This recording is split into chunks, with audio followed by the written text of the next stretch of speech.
Okay guys, you've been asking about how to take off that restrictor for this Waterpik, and I'm going to just make a quick video.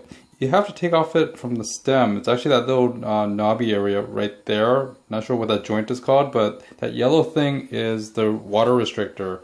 Unlike the other ones which are red, it's actually yellow. You have to actually take off that the sand filter out first, or the filter, the little filter before the thing. Just need a pair of pliers. Go ahead and just unscrew that gently off, because basically there's a little, not only is brittle plastic, but you just want to be careful unscrewing it. It's actually threaded in. So safely unscrew it off along with the gasket.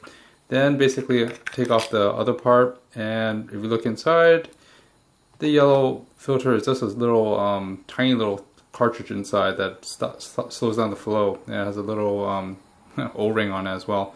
But just get a screwdriver or something, and I'm actually not, you're not supposed to push it that way. You push it from the other end, because it's going to come out where the sand filter is. So I'm just basically trying to point at it, and basically just put a screwdriver in, pop it out. That's it. That's the restrictor. That's what's stopping like probably 20, 30, 40% of that water flow. So now, no filter, pretty straightforward.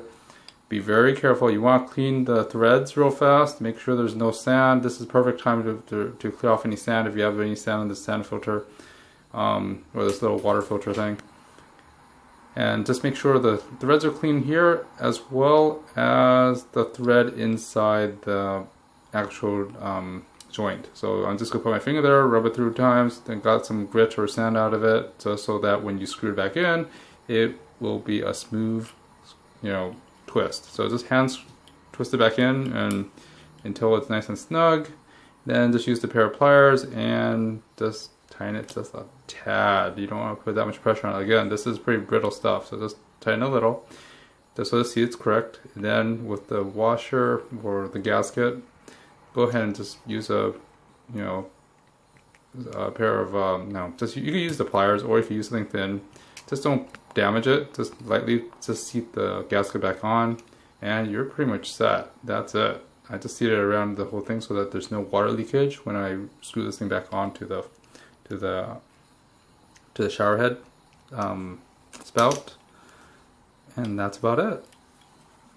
Of course, there's a little bit more to this. After checking it's nice and good, you want to check the this little O-ring as well. Make sure it's nice and clean. Screw it back on. Tighten it to a bit, because you got to tighten it some more a little later.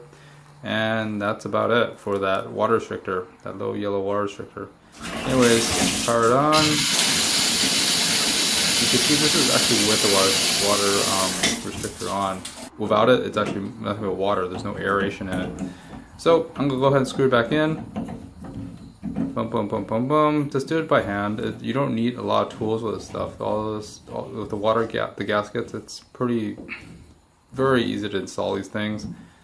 Install the top part first, then align the other one, and I'm gonna go ahead and twist it on. I'm just holding the camera at the same time, so yeah, I really should mount this somewhere. Now that's all aligned, all you need to do now is put the head back on. So get the head, pop it on. All you need is hand tighten it. There's that gasket / washer that holds it pretty well, keeps the leaks from going. There's a plastic one that I got. Like I said, I only want that center one in, and there you go. Anyways guys, hope you enjoyed the video. A lot more pressure now. Let's try it out.